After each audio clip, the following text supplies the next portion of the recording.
Namaskar. Hello and welcome to P Guru's channel. I'm your host Sri Iyer, and this is a special session because 7 Air India flights went through a scare, and I want to make sure that I bring you up to date on what happened as far as the status of these flights is concerned and what is going to happen next, in my opinion. So, first of all the flights are safe.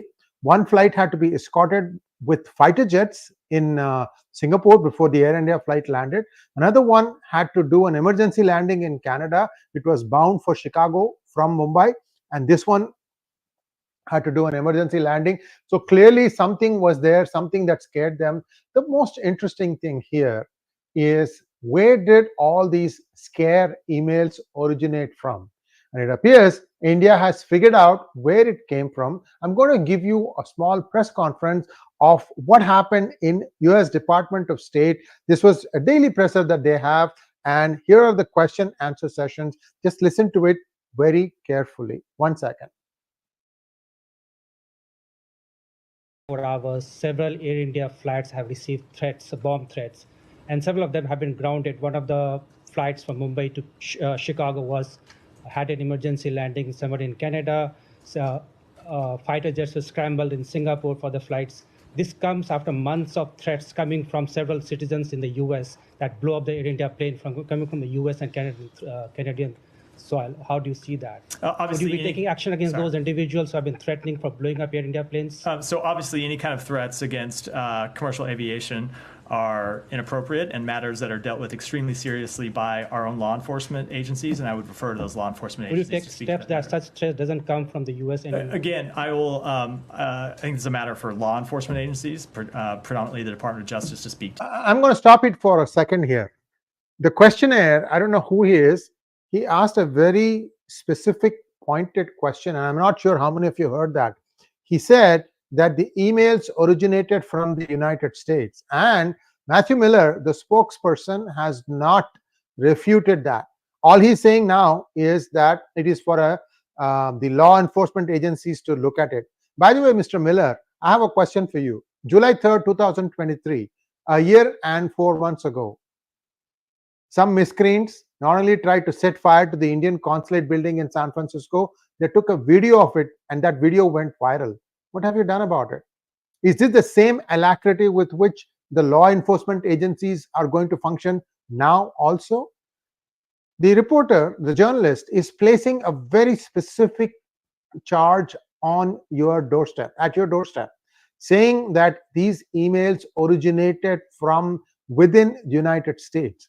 Now, this is a criminal offense in my book. Let's see what he has to say. Let's continue and listen to what Matthew Miller has to say. And how these investigations are going to impact India-US relationship? Which investigations? The one that has come today. The U.S., I didn't know if you were referring to these other questions or to the first one. So look, India continues to be an incredibly strong partner of the United States. We work with them on a number of matters, including our shared vision for a free, open, prosperous Indo-Pacific. And when we have concerns, we have the kind of relationship where we can take those concerns to them and have very frank, candid conversations about those concerns, and that's what we've been doing. And one final question, is India cooperating with the U.S. in parts of investigation? So I'm not going to speak to the matter publicly. That's a question that, again, when it comes to the investigation itself, ought to be handled by law enforcement, so I'd refer you to the Department of Justice. Thank you. Now, I have one more video for you on Matthew Miller's response to the Nijjar investigation. Listen to this one. Coincidental. When it comes to the Canadian matter, we have made clear that the allegations are extremely serious, and they need to be taken seriously, and we wanted to see the government of India cooperate with Canada in its investigation. Obviously, they have not chosen that path. You say the allegations are extremely serious. You mean the long-standing ones? Canada, yeah. The long-standing ones, yes. I mean. Yes, correct. So in terms of how India reacted overnight, or how they reacted yesterday to this, how do you feel about that, the withdrawal of, I mean, obviously Canada was kicked out, but how do you feel about how India is responding? I don't have any comment on that, but as we've said before, they're serious allegations, and we have wanted to see India take them seriously and cooperate with Canada's investigation. They have chosen an alternate path. An alternate path. How does that color perceptions of dealing with India? I don't have any further assessment on it. What can you say about the meeting? So I don't have a readout on the meeting yet. The meeting. Viewers, I have some information that I will be revealing, not right now, but in a few hours' time. So do check back in, because this is getting serious. India is getting really concerned about the way the Canadian politicians have been making these outrageous statements. And I'm going to come to, so we are going to have another program dedicated with specific steps that India is considering. So we'll do that thing a little bit later, but there are other things that are happening, a lot of things, in fact. Now, it appears that much of this seems to be politics, that whether Jagmeet Singh wants to try and corner the space for himself, or whether Justin Trudeau is trying to neutralize Jagmeet Singh for the Sikh vote, we don't know, because even Pierre Poilievre also has jumped in, and he is also expressing concern. So clearly you have three different entities, all of them vying for the Sikh vote. Now, the Khalistani percentage is probably small.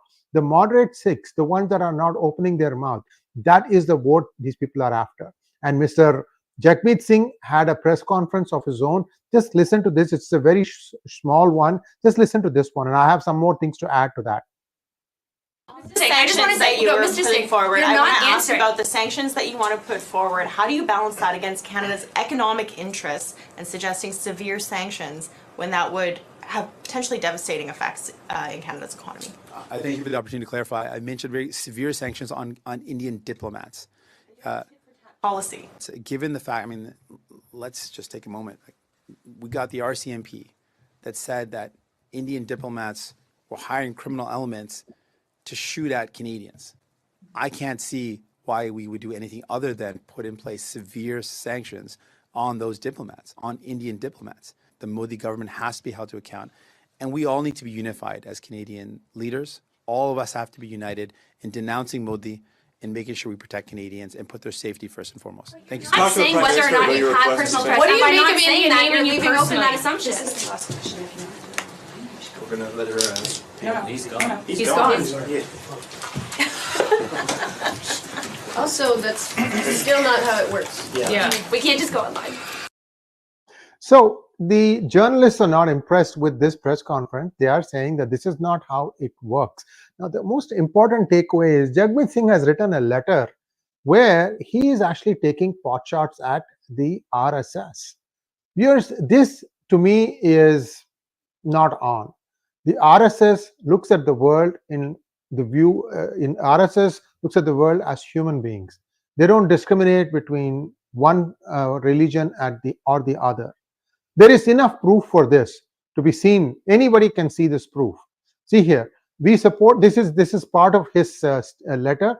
We support today's decision to expel India's diplomats, and we are calling on the government of Canada yet again to put diplomatic sanctions against India in place, ban the Rashtriya Swayamsevak Sangh network in Canada. This is uncalled for. This is an innocent bystander. They're not doing anything here. Why are you taking pot shots at them, Jagmeet Singh? This is not the first time Jagmeet has done this kind of stuff. When this truckers' agitation was at its peak, somebody put out a Nazi flag, Hakenkreuz, and then he immediately jumps up and down saying that somebody's flying the swastika flag. You know, Mr. Jagmeet Singh, I have to say this thing again. I don't know how literate you are, how ignorant you are about Sanatan Dharma, from which Sikhism also has come. Sikh means Siksha, Shishya. And, the symbol of swastika is sacred also. It finds its way in Guru Granth too. So why are you taking these kinds of pot shots? So it again goes back to saying it is politics. Unfortunately, this time, these statements from the politicians of Canada is going to have consequences. I have some information, like I said, I'm going to be sharing that a little bit later, because we are trying to make sure that this news that we are hearing is something that is very serious. Also, let's take a quick look at what is the problem that is facing Canada today in terms of its sudden rise in immigrant population. Can we have the other slide there, please?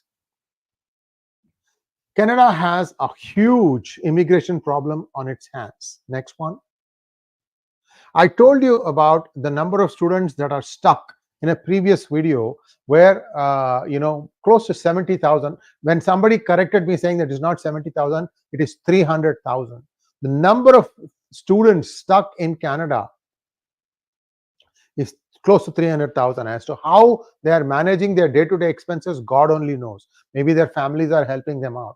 But here are the statistics in terms of how many students are coming from abroad, from India into Canada for their educational system for bachelor's and undergrad.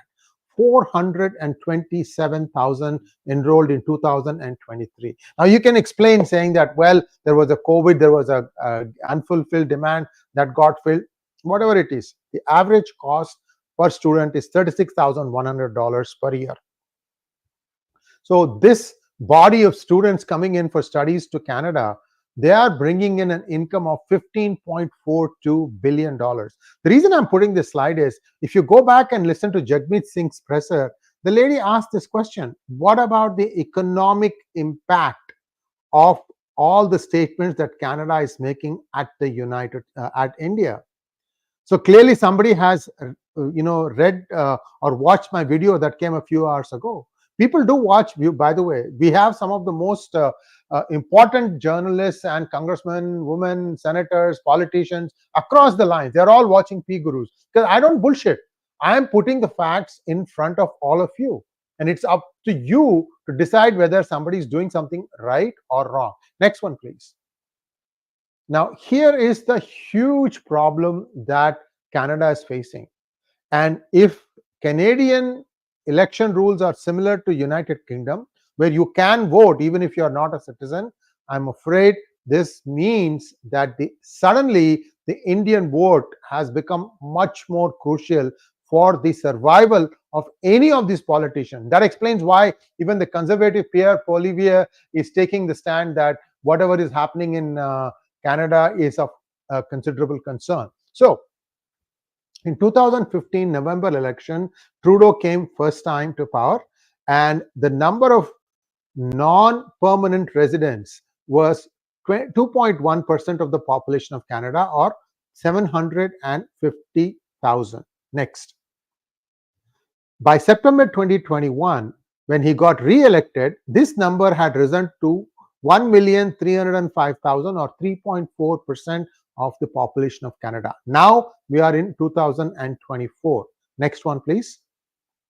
Today, just 3 years after the election, 7.3% of Canada, or 3 million, are non-permanent residents. These are the ones, either they are illegal or they are like the student body that we talked about. These are all people living in Canada who might also vote.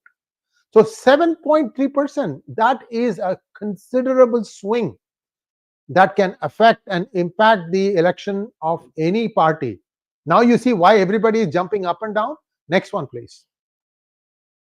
33% of Canada's total population is now foreign born. In 2015, it was 24%. In 2015, 1 in 4 was foreign born. Today, it is 1 in 3. That's a sizable percentage. This surge includes those with various immigration statuses, adding complexity to Canada's demographic makeup. Things are getting really, really hot.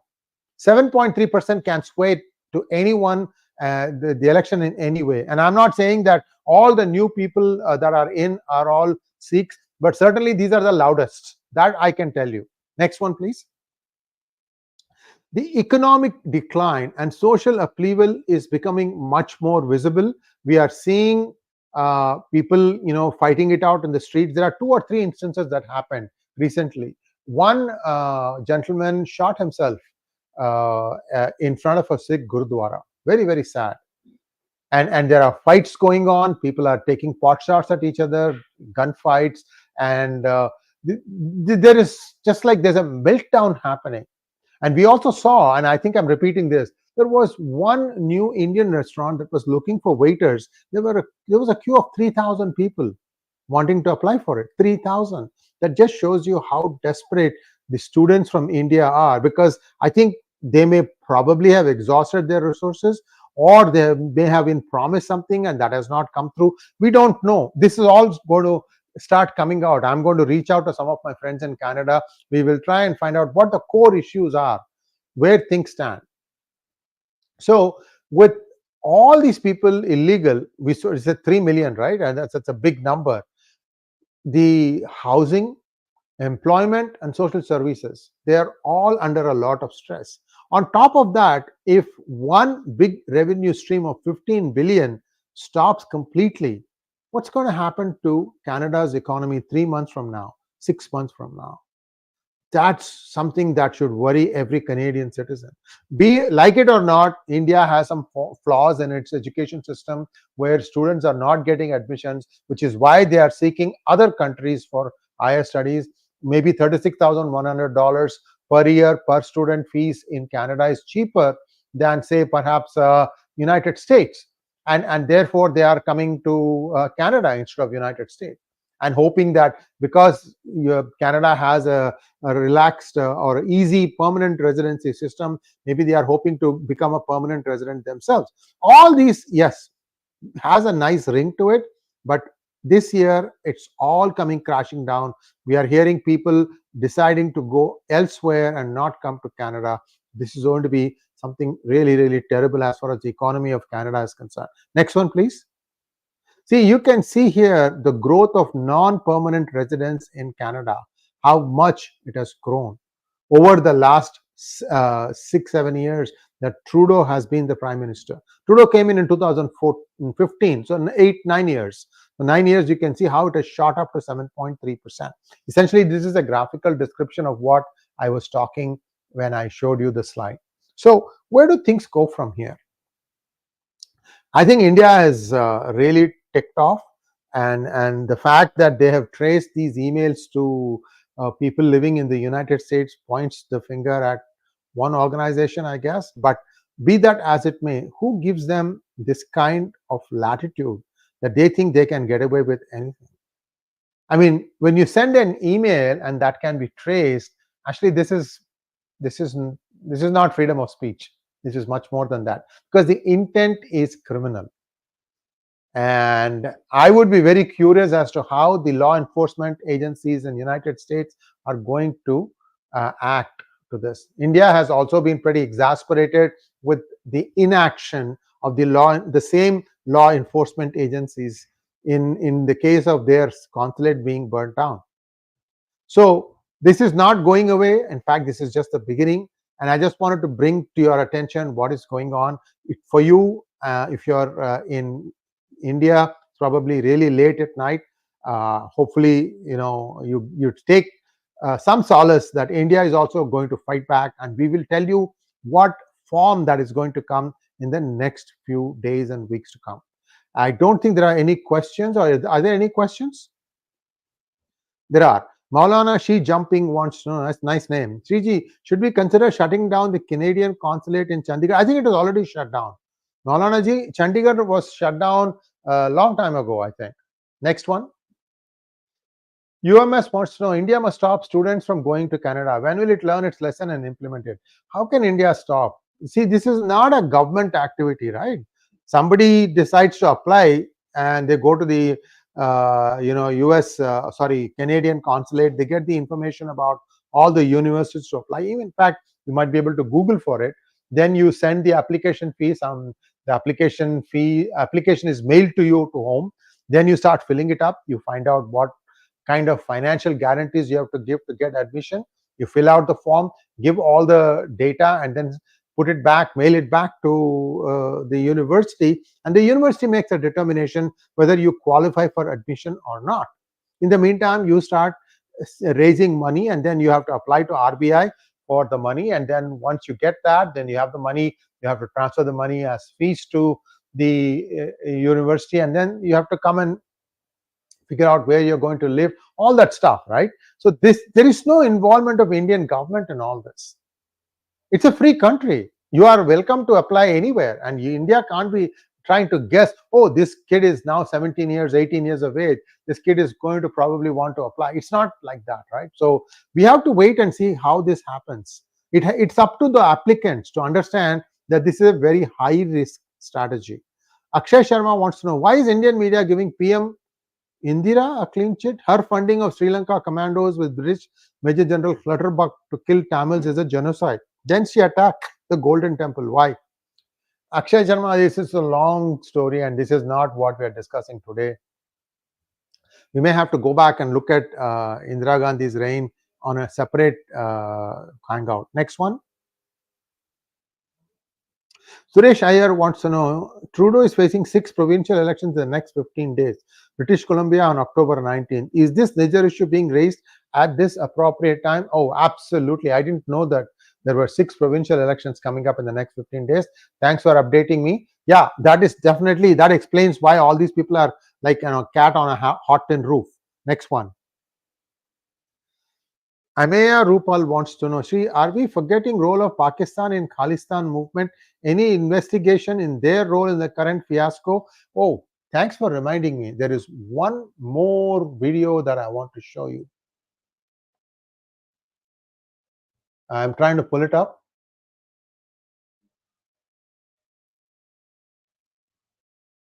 Okay, I need to get it from another computer. Just give me 1 second, viewers.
All right, I just managed to download it and I'm going to load that thing now. Just 1 second.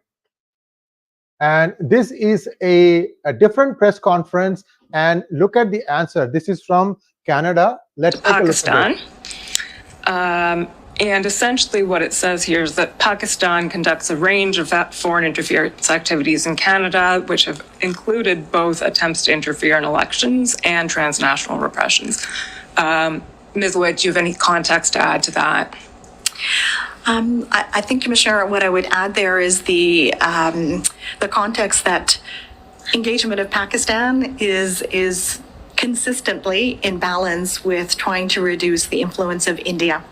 And so some of the elements that I mentioned previously about the dynamics between suppressing voices can also have the opposite effect in terms of amplifying other voices. And in this particular case, influence of Pakistan is directly related to support of Khalistani extremism. So there's a different type of voice there.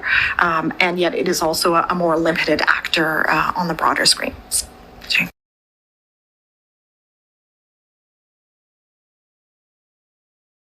There's an acceptance that Pakistan is getting involved with affairs in Canada in terms of election interference, and also that they are also instigating the Khalistanis against India. So why is it that the same Royal Canadian Mounted Police is not talking about the role of Pakistan? In fact, as soon as Niger was killed, there were a lot of stories about the role of ISI in that. The name also was given. I remember the names that were given. In fact, we may even have some names from our previous episodes on this. Why aren't those being discussed now? Okay, next question, please. Jahangir Gotla, thank you so much. Stop by highlighting the ROI on Canadian education is negative. I don't know what you mean by that. Return on investment on Canadian education is negative. Yeah, of course. There is no guarantee. In fact, they have cut back on some of these quotas now for permanent residency, as well as for, I think there's another acronym, I'm not remembering that. Even for lower wage earners, there is a particular permit that you need to get. Even that is being reduced. So in terms of staying on in Canada to get good jobs, I think that train has left the station. Same problem in US also. Even in the United States, you cannot get well-paying jobs now. In fact, people in United States themselves are being forced to take up more than one job. The whole employment number is dubious because of this fact. Because if a person is doing two jobs, like 20 hours of each, then the US government is counting them as two and saying that the unemployment is at a very low number. So there are lots of miscalculations here.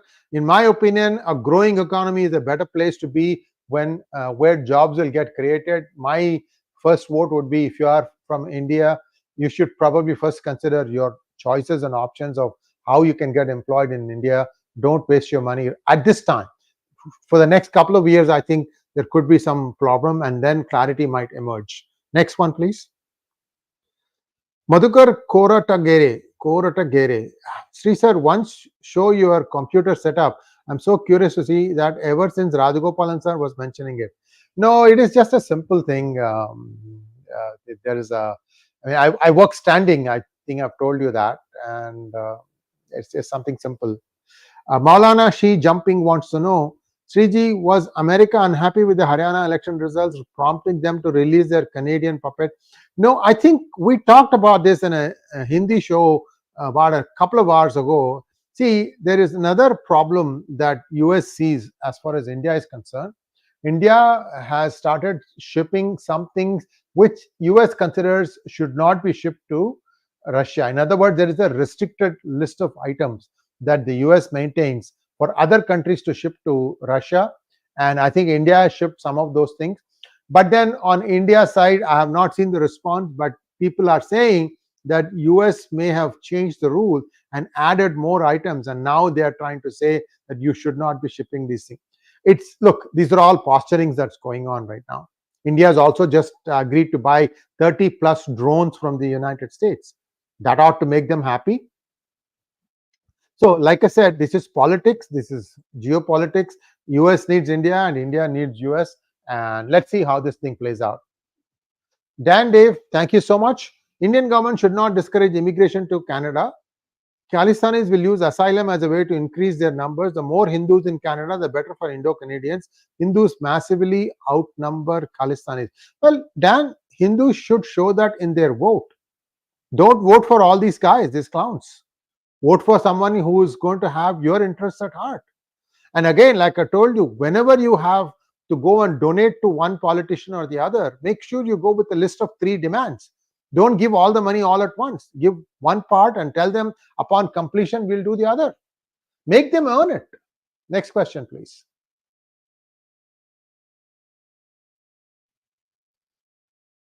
Okay, there's one last question here. Okay, go ahead.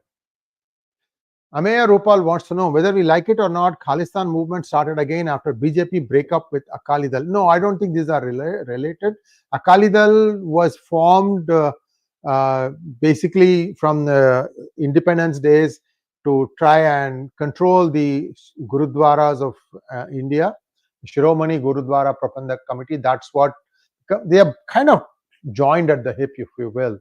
And they have been controlling these, and I think there is some challenge that's being done now. You have to give some time for these things to settle down. Akali Dal is a spent force now. BJP is doing much better in Punjab than Akali Dal. Dan Deve says that Khalistan is an immigration scam and nothing else. But then see, the illegal immigration is going unchecked.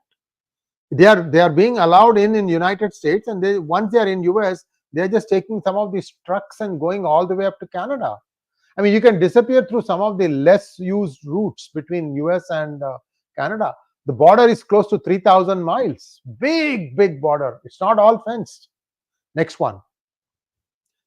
Ameya Rupal says, recent breakup after farm laws. Well, so the story seems to be that there has been a patch-up that has been done after that, although it did not reflect in the 2024 Lok Sabha elections. I think BJP is waiting to see how much of a party structure Akali Dal has. And if my memory serves me correctly, in the Punjab elections, I think BJP polled just about the same or more than the Akalis. You have to look at the voter percentage. Mohan Sonti had analyzed Punjab elections also. You have to go and look at that. Godang says, yes, Akali Dal has lost much of his power in Punjab, and it's AAP and Congress in Punjab now, with BJP not far behind. That's all I wanted to say. Next. All right, that's all for today. Thanks for watching. Please like, share, and subscribe to our channel. Don't forget to click on the bell button for notifications. Namaskar.